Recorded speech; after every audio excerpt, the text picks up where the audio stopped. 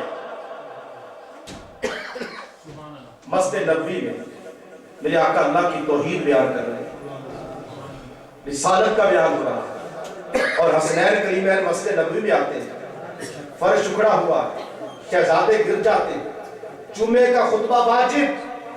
میرے آقا نے خطبہ چھوڑا, حسنین کو اٹھا کر اپنی گود میں لے کر آیا. تو کیا یہ نانے کا عمل ہے؟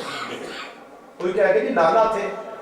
سن لیجیے, وَمَا مُحَمَّدٌ إِلَّا رَسُولٌ صلی اللہ علیہ وسلم, میرے آقا کا کوئی عمل رسالت کے بغیر نہیں ہے. وہ چلے تو تب بھی رسول ہیں, وہ بیٹھے تو تب بھی رسول ہیں, وہ کھائے تو تب بھی رسول ہیں, وہ پیے تو تب بھی رسول ہیں, گھر میں جائیں تو تب بھی رسول ہیں, معراج پر جائیں تو تب بھی رسول ہیں, اور اگر اپنے نواسوں کو اٹھا کر اپنی گود میں لائیں تو تب بھی رسول ہیں. انہوں نے بتا دیا کہ جمعے کے خطبے کی اہمیت اپنی جگہ, اگر دنیا والوں بتانا چاہتا ہوں کہ خطبہ اپنی جگہ, پر ذرا مقام حسین بھی تو دیکھو نا کہ کیا ہے. کوئی اور ہوتا تو میرا اٹھاتا. خواجہ غریب نواز نے جو کہا نا, خواجہ غریب نواز نے, وہ آپ کو سمجھ آنا چاہیے. شاہ است حسین, بادشاہ است حسین, دین است حسین, دین پناہ است حسین, سردار نہ دار, دست در دست یزید, حقا کے بنائے لا الہ است حسین. جب یہ لفظ بولا جاتا ہے نا بنائے لا الہ, تو بعض بھائی کہتے ہیں جناب, کچھ ڈاکٹر حضرات کہتے ہیں کہ یہ شعر ٹھیک نہیں ہے. میں سمجھانا چاہتا ہوں یہ شعر کیا ہے. شاہ است حسین, بادشاہ است حسین, دین است حسین, دین پناہ است حسین. دین کیوں کہا؟ اس لیے میں کربلا کا خطبہ پڑھوں گا, جب امام نے کربلا میں خطبہ پڑھا تھا وہ میں آگے چل کر کروں گا. دین کیوں کہا خواجہ غریب نواز نے؟ حسین کا کوئی ایکشن, حسین پاک کا کوئی عمل, کوئی سٹیپ دین کے برعکس ہے ہی نہیں. اگر ایگزیکٹ کسی نے دین دیکھنا ہو تو کس کو دیکھے؟ ایک طرف دین رکھو, دوسری طرف حسین رکھو, دونوں تمہیں ایک جیسے نظر آئیں گے.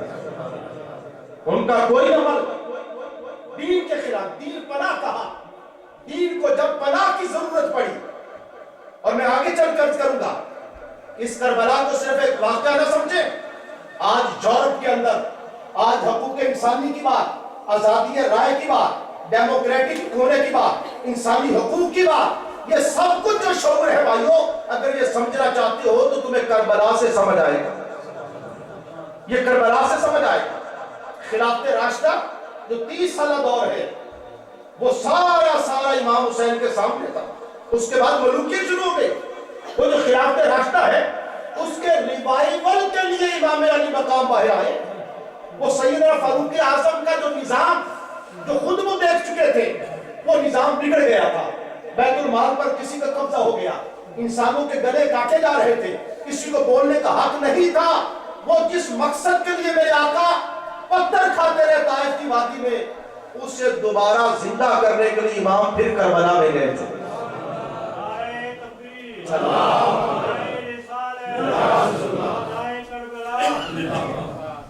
حضرات پھر آپ دیکھیں گے کہ میں نے عرض کیا کہ چوما گلے کو. آج ہم ابھی حج کر کے آئے ہیں, کوئی تو حجر اسود کو چومتے ہیں نا. کیوں چومتے ہیں حجر اسود کو؟ پتھر ہی تو ہے نا. لیکن حاجی بڑے شوق کے ساتھ پورا زور لگا کے یار حجر اسود کو بوسہ مل جائے. بابا بھی خواہش رکھتے ہیں, عورتیں بھی میں نے دیکھی ہیں, وہ مرد ان کو پھر سہارا دے کر تاکہ تو بھی جا کے. کیوں حجر اسود کو چوما جاتا؟ حجر اسود میں سچ کیا خوبی ہے؟ سیدنا فاروق اعظم جب چومنے لگے رک گئے. میں تو پتھر کو چھوڑ کر آیا تھا, وہ مورتیاں بھی تو پتھر کی تھی، ان کے آگے جھکتا تھا، اب پھر اس کے آگے جھکنا پڑ رہا ہے۔ رک گئے، عقل نے روک دیا، عشق نے کہا عمر نہ رک، اور پتھر کو خطاب کر کے کہا پتھر میں اس کو کبھی نہ چومتا اگر تجھ کو میرے نبی نے نہ چوما ہوتا۔ اچھا حجر اسود کو کتنی مرتبہ آقا نے چوما؟ حج تو ایک ہی آپ نے، عمرہ کیے، حجر اسود کو ایک دفعہ چوما، 2 دفعہ چوما، 10 دفعہ چوما، 15 دفعہ چوما؟ جب مکہ آتے تھے تب چومتے تھے نا، جب طواف کرتے تھے تب چومتے تھے نا، جب 10 سال مدینہ پاک میں رہے تو مکہ تو آئی نہیں، تو چوما کہاں سے؟ مکہ تو پھر ایک دفعہ آئے جب حج کرنے آئے، تو چوما کہاں؟ تو بہت کم تعداد میں چوما۔ مسلمانوں، جس حجر اسود کو میرے آقا نے 1 دفعہ چوما، 2 دفعہ چوما، 10 دفعہ چوما، اس کا تم ادب کرتے ہو، احترام کرتے ہو، اور میں تمہیں بتاؤں ارے حجر اسود کو 10 مرتبہ چوما، اور میرا حسین تو وہ ہے جس کو بار بار چوما ہے۔ فجر ہوئی ہے تو حسین کو چوما ہے، ظہر کے وقت آئے ہیں تو حسین کو چوما ہے، عصر کے وقت بی بی کے گھر آئے ہیں تو حسین کو چوما ہے۔ ارے حسین کے گلے کو تو میرے نبی نے بار بار چوما ہے۔ عجیب منطق ہے، جس حجر اسود کو مصطفیٰ نے چند مرتبہ چوما، اے امت اس کا ادب کرتی ہے، اور جس حسین کو میرے مصطفیٰ نے ہر گھڑی چوما ہے اس کا مقام اور شان کیا ہو، اس کے عظمتوں کا حال کیا ہو۔ پھر دیکھیے سجدہ طویل کیا، اسی طرح سے 7 سال عمر تھی امام حسین کی، میں اختصار کرتا ہوں، 7 سال کی عمر تھی جب میرے آقا کا وصال ہو گیا، 7 سال۔ 6 مہینے بعد امام کی اما جان بی بی فاطمہ کا انتقال ہوتا ہے، 40 ہجری۔ اس کے بعد سیدنا صدیق اکبر، 2.5 سال بعد سیدنا صدیق اکبر کا وصال ہوتا ہے، 10 سال اس کے بعد ہی حضرت عمر فاروق کو شہید کیا جاتا ہے، 12.5 سال کے بعد حضرت عثمان غنی کو شہید کیا جاتا ہے، 5 سال مولا علی خلیفہ ہیں۔ 40 ہجری میں کوفہ کی مسجد میں امام حسین کے بابا علی کو شہید کر دیا جاتا ہے۔ 50 ہجری میں 10 سال بعد بڑے بھائی امام حسن کو زہر دیا جاتا ہے، کلیجہ کٹ کٹ کر باہر آتا ہے، امام دیکھ رہے ہیں، مدینہ کی دھرتی پر عبادت گزار ہے، صبر بھی دیکھی اور عبادت بھی دیکھی۔ پتہ امام حسین نے کتنے حج کیے جناب؟ کسی بھائی کو بتاؤ؟ امام علی مقام اپنے زندگی ہم صرف کربلا کے ایک دن بیان کر دیتے ہیں، اس دن کیا ہوا؟ میں تھوڑا سا پیچھے بھی آپ کو ان کی زندگی بتانا چاہتا ہوں۔ کتنے حج کیے؟ کوئی گیس لگا کر بتا دیں کتنے حج ہوئے؟ 25 حج کیا، 25۔ ٹوٹل ایج کتنی امام کی؟ 56 سال، 56۔ میں نے کئی جلسوں میں گیا ہوں، میں نے پوچھا کوئی ہے تم میں سے جس نے 25 حج کیے ہو؟ جواب نہیں ملا کہ کوئی ہو جس نے 25 حج کیے، لیکن قربان جا میرے امام کے عبادت کے ذوق کے، کعبہ کو تکنے کا شوق، حجر اسود کو بوسہ دینے کا شوق، صفا اور مروہ پر دوڑنے کا شوق۔ 25 حج کیے پیدل، مدینہ پاک سے پیدل چل کر 25 حج مکہ پاک میں کیے، میدان عرفات میں، جبل رحمت میں، مینا میں، مزدلفہ میں۔ وہ امام حسین جو 25 حج کرنے والے 26ویں حج کی نیت کر چکے تھے، احرام باندھ چکے تھے، پھر کیوں چلے کربلا کی طرف؟ ایک ریزن، آپ کے چونکہ بیعت کا مطالبہ کیا گیا تھا، آپ نے بیعت سے انکار کر دیا کہ میں یزید کو امیر المومنین نہیں مان سکتا۔ ہم اہل سنت کا عقیدہ بڑا کلیئر ہے، جس کو امام حسین نے ریجیکٹ کیا ہم سنی بھی اس کو، اور جنہیں حضرت امام حسن نے ایکسپٹ کیا ہم سنی بھی انہیں۔ سمپل سی بات ہے، لمبے چوڑی چکر میں جانے کی ضرورت ہے۔ الحسن والحسین سیدہ شباب اہل الجنہ، امام حسن نے جن کو قبول کیا آج ہم سنی ان کو قبول کرتے ہیں. امام حسین نے جن کو ریفیوز کیا, ریجیکٹ کیا, ہم بھی انہیں ریجیکٹ کرتے ہیں. سمپل سی بات ہے. بیعت کا مطالبہ کیا, میرے امام نے بیعت کا انکار کر دیا. اگر انکار نہ کرتے, یہ بڑی اہم بات ہے, اگر امام بھی قبول کر لیتے, آج اسلام کے حکمران اس شکل میں نہ صحیح, لیکن امام کا انکار کرنا اس بات کی بنیاد تھی کہ وہ اسلام جو میرے نانا لے کر آئے تھے, اب وہ اسلام نہیں. کہ رولر تو ہو سکتا ہے مگر خلیفہ نہیں ہو سکتا, یہ حاکم تو ہو سکتا مگر خلیفہ برحق نہیں ہو سکتا. امام کی جو نا ہے, یہ جو ہے نا وہ ہمارے یہاں پاکستان میں بھی نظریہ ضرورت, اگر امام ہاں کر دیتے تو پھر وہی نظریہ ہے ضرورت ہوتا. امام حسین کا انکار قیامت تک کے مسلمانوں کے لیے یہ بنیاد بن گئی تھی کہ حکمرانی فقط اللہ کی ہے, حاکم اللہ ہے, بندہ زمین پر اپنی منمانی نہیں کر سکتا. یزید اپنی مرضی کر رہا تھا, بیت المال کا فنڈ جس کو چاہتا جتنا دے دیتا, جس کو چاہتا جتنا دے دیتا, عیاشیاں کرتا, ناچ گانا ہوتا, شراب عام ہوتی. امام نے جو خطبہ دیا کہ حرام کو اس نے حلال کر دیا, حلال کو حرام کر دیا, یہ سب کچھ ہوتے ہوئے امام علی مقام نے کہا میں اس کو حاکم قبول نہیں کر سکتا, میں اس کو خلیفہ ماننے کے لیے تیار نہیں ہوں. یہ جو آپ نے نہیں کی, اس کے بعد یزید نے اپنے قاتل بھیجے.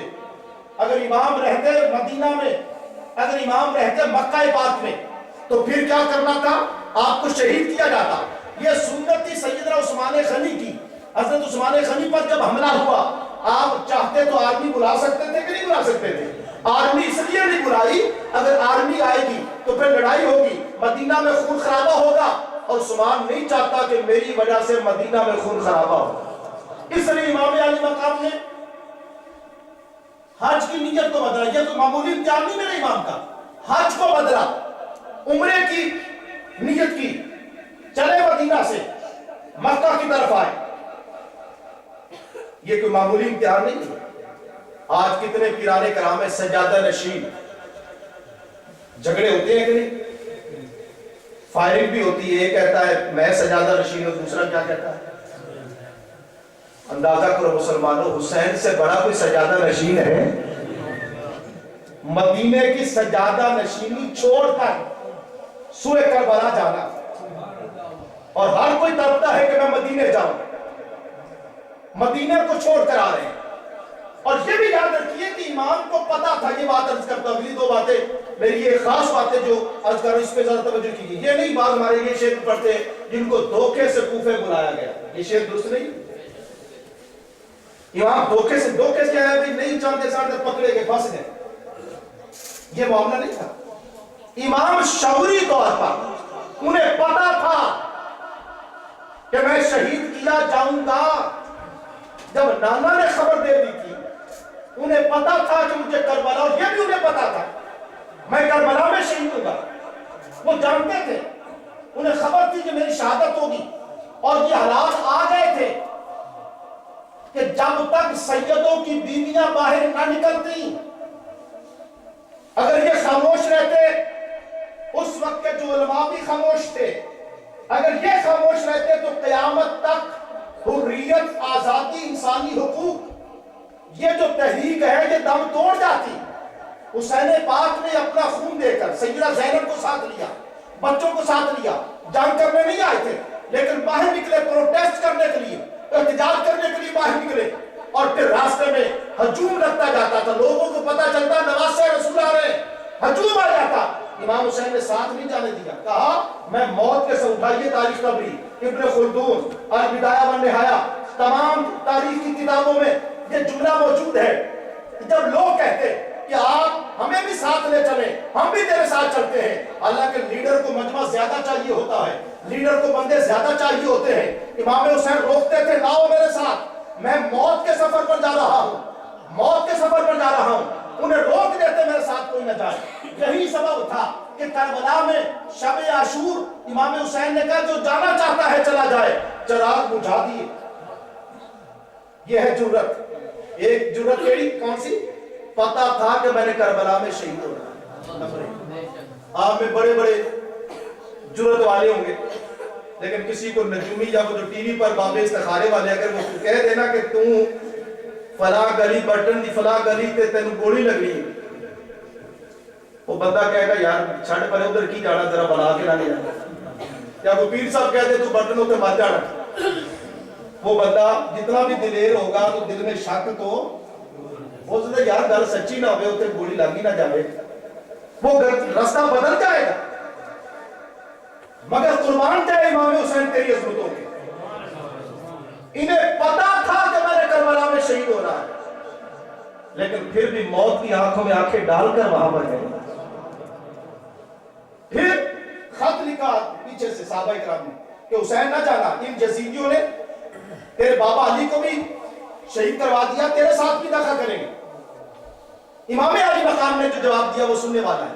کہا رأیت رسول اللہ صلی اللہ علیہ وسلم فی المنام فامرنی، میں نے خواب میں اپنے نانا اپنے آقا کو دیکھا، رسول کو دیکھا خواب میں، انہوں نے مجھے کہا ہے کہ حسین تو جا کربلا میں، میرے خون دیے بغیر اسلام کی دوبارہ بنیادیں تعمیر نہیں ہو سکتی۔ بانی تو نبی پاک ہے، یہ جو میں شعر سمجھا رہا ہوں خواجہ بنائے نا بعض حضرات اس پر اٹکتے ہیں۔ دیکھیے اس مسجد کو کنہوں نے بنایا؟ یہ دیوار بنائی ہے نا، اس کے فاؤنڈر کون ہے اس مسجد کے؟ کوئی حاجی صاحب ہوں گے۔ کل کو یہ مسجد اگر کوئی گر جائے، فاؤنڈر تو وہی ہے جس نے پہلے بنایا، لیکن جب یہ دیوار گر جائے تو جو دوبارہ تعمیر کرے گا وہ دوبارہ دیوار بنائے گا کہ نہیں بنائے گا؟ اس کو آپ فاؤنڈر نہیں کہہ سکتے، فاؤنڈر وہی ہے۔ لیکن اگر کوئی بنی ہوئی شہر ڈھہ جائے، اب جو دوبارہ اس کو کھڑا کرے گا تو اس کو بھی بنا کہو گے کہ نہیں کہو گے؟ اس نے وہ جو چیز تھی اس کو اصلی شکل میں پھر بحال کر دیا۔ تو فاؤنڈر کو نبی پاک، لیکن وہ سرکار نے جو محنت کی تھی، خلفائے راشدین نے جو نظام دیا تھا، اس نظام کو ٹوٹلی بدل دیا گیا تھا۔ وہ عمارت اسلام کی گرا دی گئی تھی، اس کو دوبارہ جو بنیادیں کھڑی کی ہیں وہ کھڑے کرنے والی ذات امام حسین کی ذات ہے۔ اب بات سمجھ آئی آپ کو؟ اس لیے خواجہ جویری نے کہا کہ شاہ است حسین، بادشاہ است حسین، دین است حسین، دین پر است حسین۔ میں آگے سمیٹتا ہوں۔ اب آپ دیکھیں دوست سارے محترم، کربلا پہنچے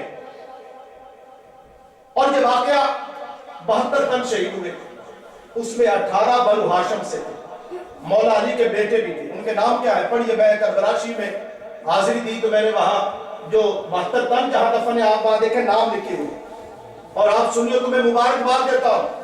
الحمدللہ یہ بھی دلیل ہے ہم اہل سنت کی کہ ہم محب اہل بیت ہیں، ہم محب علی ہیں۔ اس کی میں ایک اور دلیل دے رہا ہوں، اور اس کو خود بھی سنیے، اپنے بچوں کو بتائیے۔ آج بڑے دعوے دار ہیں محب اہل بیت کے، آج بڑے دعوے دار ہیں محب علی کے، اور اس کی میں دلیل دیتا ہوں۔ پرکھنا ہو دنیا میں کہ حقیقی محب علی کون ہے، سچا علی کا ماننے والا کون ہے، اس کی دلیل کربلا سے ڈھونڈو۔ جو 72 تن کربلا میں شہید ہوئے ان کے نام کی لسٹ پڑھ لو۔ مولا علی کے 3 بیٹے شہید ہوئے، ایک کا نام ابو بکر، دوسرے کا نام عمر، تیسرے کا نام عثمان۔ یہ 72 کی لسٹ لے، لکھا ہوگا ابو بکر بن علی، عمر بن علی، عثمان بن علی۔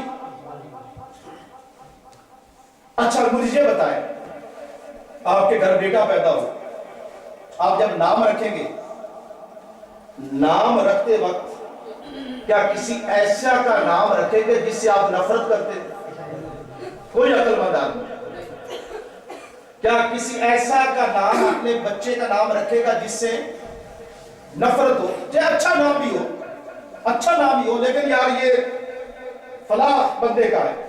حالانکہ جو یزید لفظ ہے نا، یزید معنی کے اعتبار سے کوئی برا اضافہ کرنا، معنی کے اعتبار سے با یزید مستعمی نام برا نہیں ہے، لیکن کوئی اپنا نام بچے کا یزید رکھنے کے لیے تیار ہے؟ ایکشن اس کا برا تھا، عمل برا تھا۔ تو جس نام سے نفرت ہو، کوئی عقل مند آدمی نام رکھنے کے لیے تیار۔ مولا علی کے 18 بیٹے، کتنے بیٹے؟ 18 بیٹے، محمد بن حنفیہ، حضرت قاسم، یہ جو بیٹے ہیں ان میں 3 کے نام ابو بکر۔ جب مولا علی کے گھر بیٹا پیدا ہوا تو دماغ میں آیا ہوگا کہ نام کیا رکھوں؟ پھر جس سے محبت کرتے تھے نام اسی کا رکھا نا۔ عمر رکھا تو محبت کرتے تھے تو نام رکھا نا، عثمان رکھا محبت کرتے تھے تو رکھا نا۔ اب اگر پتا چلا نہ ہو دنیا میں کہ سچا محب علی کون ہے، جن گھروں میں حسن نام ہو، حسین نام ہو، علی نام ہو، قاسم نام ہو، تو سمجھ جانا یہ علی کے محب ہیں، اور گھروں میں ابو بکر نام ہو تو سمجھ لینا کہ یہ علی کی فالوئنگ کرنے والے ہیں۔ جن گھروں میں عمر نام ہو تو سمجھ لینا یہ مولا علی کے بیٹوں کے نام رکھ رہے ہیں۔ جن گھروں میں عثمان نام ہو تو سمجھ لینا علی کے نام کے اوپر یہ اپنے نام رکھنے والے ہیں۔ اور جن گھروں میں یا جن کمیونٹی میں یا جس مسلک میں یہ 3 نام نہ ہو تو سمجھ لینا یہ علی کی مخالفت کرنے والے لوگ ہیں۔ یہ بھی کرائیٹیریا۔ میں بس سمیٹتا ہوں۔ امام علی مقام پہنچے کربلا میں، آج 8 محرم ہے، 3 دن پانی بند، کتے پانی پی رہے تھے۔ کائنات میں میں نے شروع میں عرض کیا جب میں نے گفتگو شروع کی تھی، اس طرح کا رنگ نہیں دیکھا کسی نے۔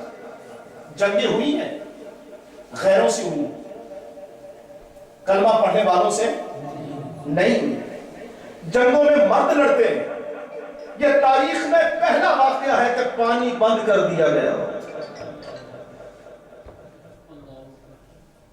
پانی بند کر دیا گیا۔ سفر طویل، ہزاروں میل کا فاصلہ، پانی بند کر دیا گیا۔ عبادت گزار بیویاں، پردہ دار خواتین، امام علی مقام نے پہلے جو دوست تھے وہ شہید ہوتے گئے۔ ابو بکر شہید ہوئے، عمر شہید ہوئے، عثمان شہید ہوئے، حضرت قاسم شہید ہوئے، سیدہ زینب کے 2 بیٹے اور محمد شہید ہوئے۔ حضرت صاحب منقبت کا بیان کریں گے سوز و گداز میں، وہ شہید ہوئے۔ اور امتحان دیکھیے امام حسین کا، یہ جو بی بی سکینہ ہے ان کی عمر چند سال ہے، جن کے بیٹے ہیں یا پوتا پوتی ہے تو اگر کسی کی عادت ہو، بعض بچے ہوتے ہیں جو بابا کے سینے پر سر رکھ کر رات کو سوتے ہیں۔ یہ بی بی سکینہ وہ ہے جب سے ہو سوالا یہ اپنی اماں کے پاس نہیں سوتی تھی، یہ امام حسین کے پاس سوتی تھی، اور ان کا سر حسین پاک کے سینے پر ہوتا تھا، پھر نیند آتی تھی۔ لیکن آج امام علی مقام پانی بند ہو چکا، سب شہید ہو چکے، اکیلے رہ گئے امام حسین۔ اس موقع پر شمر چڑھا، نماز کا وقت آیا، کہا مجھے نماز پڑھنے دیں، اور جو خطبہ دیا تھا اس میں یہ جملہ کہا تھا، یہ بات توجہ طلب ہے، اور میں بس اگلے 4 منٹوں میں گفتگو سمیٹتا ہوں۔ آج کے دور میں میرے بھائیوں مسلمانوں، ضرورت کس کو عمل کی؟ میں کربلا کا پیغام دے رہا ہوں۔ آخری خطبہ جو امام حسین نے کربلا میں دیا وہ الفاظ میں پڑھ دیتا ہوں اور اس کے بعد میں گفتگو کو سمیٹتا ہوں۔ امام علی مقام نے اس وقت کہا کہ مجھے پہچانو میں کون ہوں،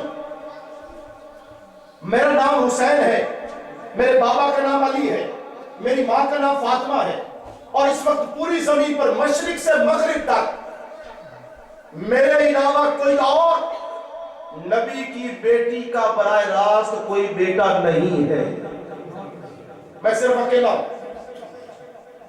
اکیلا ہوں، کوئی اور بیٹی کا بیٹا نہیں ہے، سب فوت ہو چکے، صرف میں ایک ہوں جو کسی نبی کا، اور وہ بھی آخر الزمان نبی کا بیٹی کا براہ راست میں بیٹا ہوں، اور مجھے پہچانو میں کون ہوں۔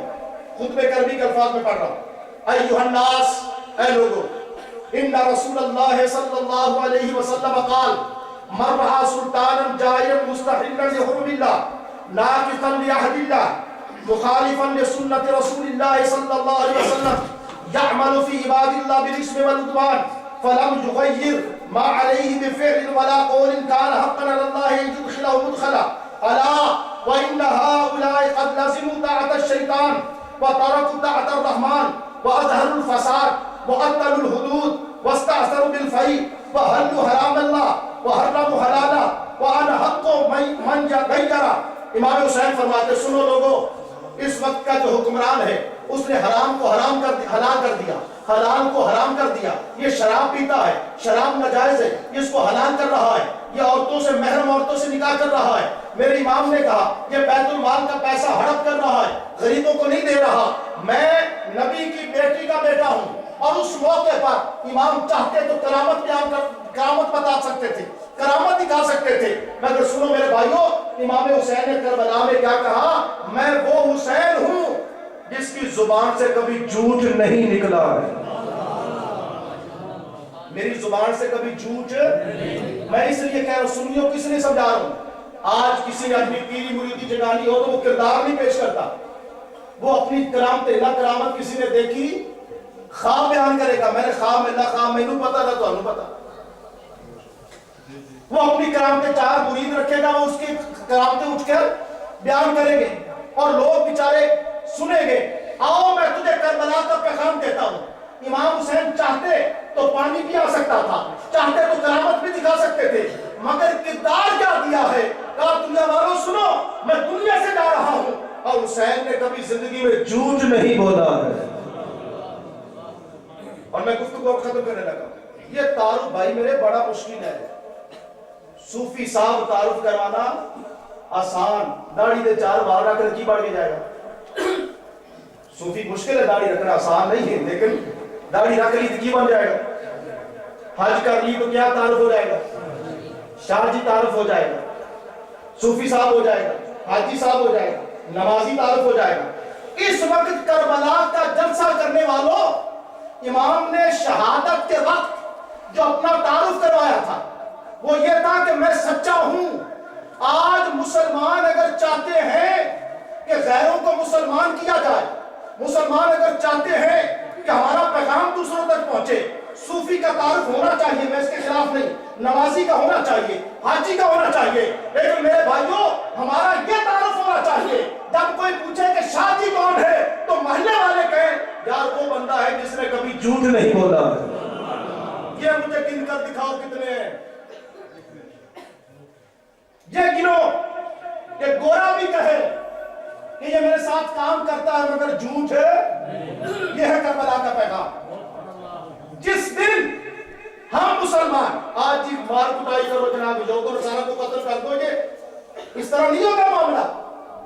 صوفی جو تھے ان کا معاملہ یہ تھا. پوچھو خواجہ بہاؤالدین زکریا غوث العالمین ملتان والے، یہ جو تاجر ہے ٹریڈر نے جو اسلام پھیلایا، کہ ہماری تاریخ میں یہ ٹریڈر نہیں تھے، یہ علماء تھے، یہ مبلغ تھے. ان کو خواجہ بہاؤالدین زکریا ملتانی کے مدرسے میں پتہ کتنے تھے؟ 5000 ہر طلبہ ہر سال وہاں سے فاضل ہوتے تھے. یونیورسٹی تھی، غوث پاک کے لاکھ اسٹوڈنٹ تھے، ان کو عقیدہ پڑھاتے تھے. پھر ان کو 10-10 ہزار سونے کے اشرفیاں دیتے اور کہتے جاؤ بخارا سمرقند جاؤ وہاں بزنس کرو. وہ بزنس کرتے اور منع تھا تبلیغ نہیں کرنی. بزنس کے بعد دکانیں ہوتی تھی، وہاں ہندو بھی ہوتے تھے، سکھ بھی ہوتے تھے. ایک بابا داڑھی والا وہ دکان کرتا تھا، اس کی شہرت کیا ہو جاتی تھی؟ وہ کہتے تھے یار سودا خریدنا ہے وہ بابا کے پاس جانا، وہ کبھی چکر نہیں دیتا، وہ ملاوٹ نہیں کرتا. وہ کسانوں کو لوگ بھیجتے ادھر کہ جاؤ سودا وہاں سے خریدو. یہ جھوٹا آدمی نہیں، یہ سچا ہے. خواجہ بہاؤالدین زکریا جب سال ہو جاتا کہتے اب تم نے بزنس کر لیا؟ کہا حضرت کر لیا. تمہاری عزت ہو گئی؟ کہا ہو گئی. لوگ تجھ پر ٹرسٹ کرتے ہیں؟ کہا کرتے ہیں. کہا اب آئے نا تو اب ان سے کہنا کہ جو میرا دین ہے نا تم بھی وہ دین قبول کر لینا.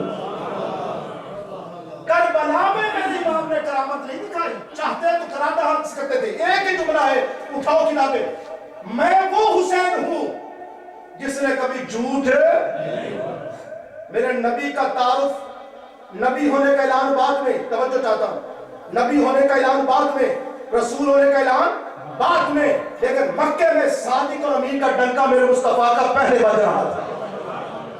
آج سنت دستار بھی سنت ہے، داڑھی بھی سنت ہے، حلوہ کھانا بھی سنت ہے۔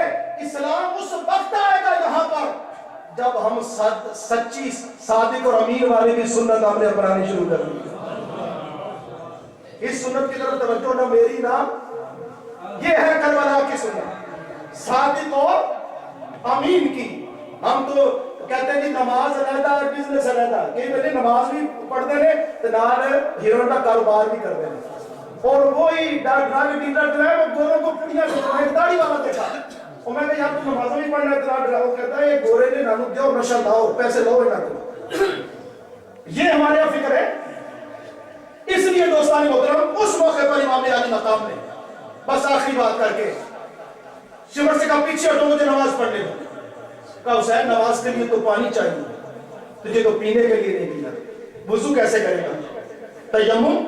تیمم کے لیے خشک مٹی چاہیے، تیرے پاس تو خشک مٹی نہیں ہے، یہ تو علی اکبر کا علی اصغر کا خون لگا ہوا ہے۔ کہا اے شمر، جب میں پیدا ہوا تھا میرے نانے نے کانوں میں اذان دی تھی، میں نے نانے کو دیکھا تھا، نانے نے مجھے دیکھا تھا، کہا نانا اذان تو نے دی ہے، اب سجدہ حسین کر کے دکھائے گا۔ میرے کانوں میں اذان نانے نے دی تھی اور میرا سجدہ دیکھو۔ اور میں بٹن والوں آخری بات عرض کر کے اجازت چاہوں گا، یہ سجدہ کون سا حسین کا ہے؟ یہ عام سجدہ نہیں ہے۔ وَإِذْ قَالَ رَبُّكَ لِلْمَلَائِكَةِ إِنِّي جَاعِلٌ فِي الْأَرْضِ خَلِيفَةً قَالُوا وَتَجْعَلُ فِيهَا مَن يُفْسِدُ فِيهَا وَيَسْفِكُ الدِّمَاءَ وَنَحْنُ نُسَبِّحُ بِحَمْدِكَ وَنُقَدِّسُ لَكَ قَالَ إِنِّي أَعْلَمُ مَا لَا تَعْلَمُونَ۔ یاد کرو اس وقت کو جب کہا تھا کہ اے فرشتوں میں زمین میں خلیفہ بنانے لگا ہوں، تو فرشتوں نے کہا تھا ہم تسبیح کریں گے، ہم سجدے کریں گے۔ اللہ نے فرمایا فرشتوں جو میں جانتا ہوں تم نہیں جانتے، اب ذرا کربلا میں اے جبرائیل تو بھی دیکھ، میکائیل تو بھی دیکھ، اسرائیل تو بھی دیکھ، فرشتے تک رہے ہیں۔ اللہ فرماتا ہے تم اپنے سجدوں کی بات کرتے تھے، جبرائیل اپنا سجدہ بھی دیکھ اور حسین کا سجدہ بھی دیکھ۔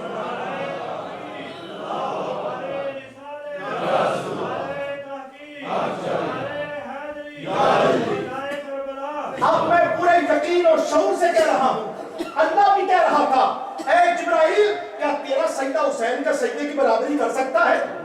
اے فرشتوں کیا تمہارا سجدہ حسین کے سجدے کی برابری کر سکتا ہے؟ ارے پتہ تب چلتا جبرائیل تیری بھی کوئی سکینہ روتی ہوتی، جب تیرا بھی کوئی علی اصغر ہوتا، جب تیرا بھی کوئی عباس ہوتا، اس کے بازو کٹ جاتے۔ علی اکبر 18 سال کا شبیہ رسول کا، اس کو قدموں پر اٹھا کر تو لاتا خیمے میں اور پھر سجدہ کرتا، پتہ تب چلتا کائنات میں اکیلا حسین ہے جس نے ایسا سجدہ کر کے دکھایا۔ اور حفیظ جلندری کے نشار پہ یہ کون ذی وقار ہے؟ بلا کا شاہ سوار ہے۔ یہ کون ذی وقار ہے؟ بلا کا شاہ سوار ہے۔ لباس ہے پھٹا ہوا، غبار سے ہٹا ہوا، لخت لخت کٹا ہوا،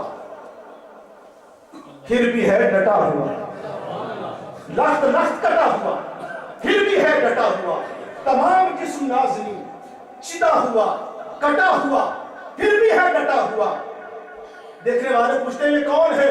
کہا یہ نبی کا نور عین ہے، یہ بن یقی حسین ہے۔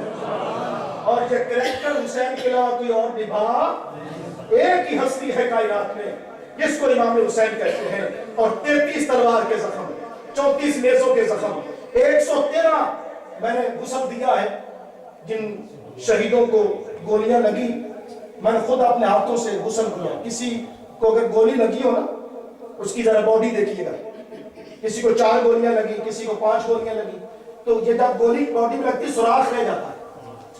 کتنے ہوں گے 5 یا 6؟